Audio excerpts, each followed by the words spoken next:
Olá, está no ar o Rio em Pauta, o programa que vai aprofundar a discussão dos principais assuntos da cidade. No programa de hoje, a nossa pauta é sobre segurança. Em menos de um ano, 3 incêndios de grandes proporções assustaram os cariocas.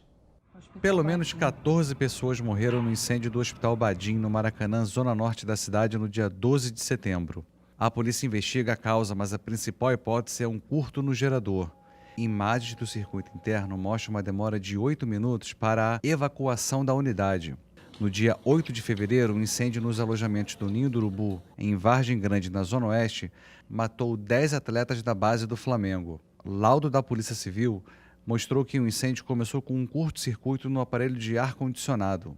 No dia 2 de setembro do ano passado, a maior parte do acervo do Museu Nacional foi perdida após um incêndio que destruiu as instalações que abrigavam cerca de 20 milhões de itens. O prédio de 200 anos foi criado por Dom João VI em 1818. De acordo com a Polícia Federal, o problema começou no ar-condicionado. Sobre esse assunto, nós conversamos aqui no estúdio com Gerardo Portela, especialista em riscos e segurança. Muito obrigado pela sua participação. O que está acontecendo no Rio de Janeiro? As instalações estão muito antigas e, por isso, provocando esses incêndios? Chapô, o Rio de Janeiro é uma grande metrópole. Então, o crescimento das grandes metrópoles no Brasil vem de décadas, 10, 20, 30, 40 anos. E o crescimento desordenado, sem uma programação desse crescimento, ele vai gerando algumas consequências. Vai ficando mais complexa a cidade e há um envelhecimento natural das edificações. Se a população não estiver muito bem preparada para ela também participar dessa percepção de risco, acabam acontecendo aqueles cenários onde é propício começar um princípio de incêndio. Então é preciso saber fazer um combate, é preciso saber fazer uma manutenção prévia para que não se chegue a uma condição de ocorrer um princípio de incêndio e não saber fazer o mínimo para evitar que aquele princípio se torne um grande incêndio. No caso específico do Hospital Badim, como é que o senhor analisa o que aconteceu depois do incêndio? Ou o senhor acha que não houve um plano de fuga e o que o hospital fez para tentar salvar as pessoas deu certo? Era a opção mais indicada? Aquela edificação, ela é uma edificação dentro de um nível da média para cima, diante do que a gente tem na cidade do Rio de Janeiro. Então, ela é provida com vários recursos. Mas ela era um conjunto de prédios que também houve um crescimento, né, que não foi uma construção que saiu do zero. Esse tipo de ampliação, ele gera algumas dificuldades para o projetista. E se isso não for muito bem acompanhado, você, na hora da emergência, essas dificuldades não bem resolvidas acabam aparecendo.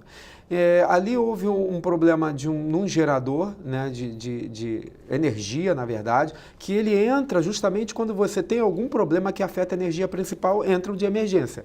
E a resposta àquilo demorou um pouco demais em relação às ações de escape e abandono. Na medida que você identifica um princípio de incêndio, basta ter fumaça, não precisa ter só chamas. Fumaça ou chamas, você precisa tentar combater, mas ao mesmo tempo já haver uma preparação e a deflagração de escape e abandono. Porque na dúvida você deve sair. Você não deve ficar num local com o risco de haver uma ampliação daquele cenário para uma catástrofe. E a ação da direção do hospital, improvisando um hospital, né, no meio da rua, como é que o senhor viu aquilo? Olha, é sintomático em relação ao plano de emergência, porque o plano de emergência inclui os pontos de encontro. Não bastam as rotas de fuga, você precisa direcionar as pessoas para um bom local seguro, porque se as pessoas pararem na porta, atrapalha. Na Boate Kiss, por exemplo, as pessoas pararam na porta e nós tivemos vários problemas em locais onde não havia um ponto de encontro. Então é necessário você ter um ponto de encontro definido.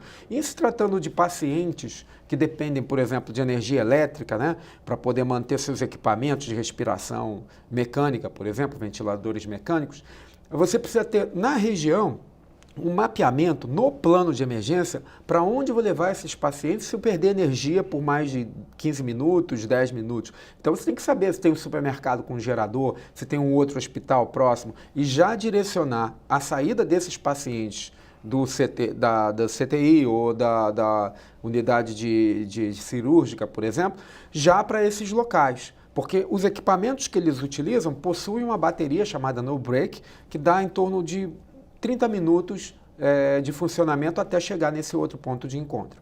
Já tem gente que está criticando a construção de hospitais, como o do Badim, em prédios com muitos andares. Isso dificulta, não é o ideal no caso de um incêndio?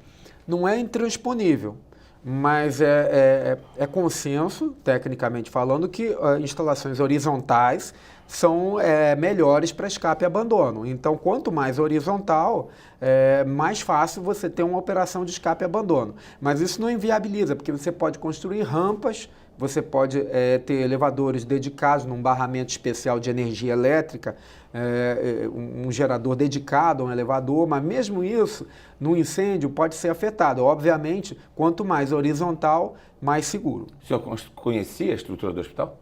Eu já estive lá naquele hospital, tive a oportunidade há muitos anos atrás, mas não conheço a parte nova. Há uma interligação que foi feita através de um corredor e essa interligação, por ela passou parte da fumaça que invadiu o prédio novo. As chamas não chegaram no prédio novo, mas a fumaça chegou. Mas também essa interligação serviu como rota de fuga para que algumas pessoas conseguissem escapar do problema. Então, não há uma impossibilidade de você fazer um arranjo daquela forma, mas você precisa dotar esse tipo de instalação com recursos compatíveis com as dificuldades de você sair, se deslocar num local um pouco mais confuso, porque é um prédio conectado com outro, vários níveis. Para cada nível é preciso ter pelo menos um monitor de área, uma dupla de monitores de área. Alguém para puxar a fila e alguém para verificar se alguém ficou para trás, porque às vezes tem alguém no banheiro que não ouviu o chamado, então você precisa ter um último, que a gente chama de serra-fila. É assim que você faz em prédios com vários níveis, vários pisos. O senhor falou que o hospital precisa ser dotado de recursos. O Badim tinha esses recursos? Pelo que nós tivemos acesso aí pela própria imprensa, eles tinham aspersores, eles tinham um sistema de dilúvio, eles estavam regularizados perante o Corpo de Bombeiros que faz uma vistoria para verificar se o mínimo que o regramento pede está instalado. Agora, é muito importante dizer que o regramento é realmente o mínimo. Você precisa sempre verificar as especificidades da sua instalação. Então, imagine que quem faz um regramento faz para uma cidade, uma metrópole como o Rio de Janeiro ou um país como o Brasil. É imenso, você vai ter desde o botequim até o hospital, até mesmo um estádio de futebol. Então, é o mínimo. Agora, se você tem uma determinada situação, por exemplo, com pacientes, em UTI, você tem que ter um plano, uma rampa ampla, portas largas. Essa é uma particularidade de quem tem hospital. No Brasil, hoje, a gente não tem normas muito específicas para cada tipo de instalação. A primeira que saiu sobre o hospital foi agora em abril, da Associação Brasileira de Normas Técnicas, da BNT. Nos Estados Unidos a gente tem norma para tudo. Nós temos só mais um minutinho, queria fazer uma última pergunta. A Câmara dos Vereadores do Rio aprovou recentemente uma lei que foi criada pelo Poder Executivo, que cria as brigadas civis de bombeiros. Eu queria saber como é que o senhor vê isso, que esses bombeiros civis vão atuar em shoppings, em locais de muito movimento, hipermercados. Qual a sua opinião sobre isso? É importante ter uma brigada. A brigada faz o combate ao princípio de incêndio, mas todos os que estão na instalação precisam ter um treinamento mínimo. Então, as pessoas que entram num shopping center, elas têm que observar quais são as opções de saída. Elas têm que ser lembradas disso. E quem está trabalhando no hospital, mesmo sendo médico, ele tem que conhecer o plano de fuga, porque você não vai ter um brigadista para cada pessoa, nem para cada andar, todos os andares um brigadista. O brigadista vai procurar onde tem o princípio de incêndio e combater. Mas a iniciativa de sair tem que ser capitaneada por o que a gente chama de monitores por cada nível, por cada parte da instalação. Eu agradeço a sua participação. Eu conversei com Gerardo Portela, especialista em riscos e segurança. Até o próximo Rio em Pauta.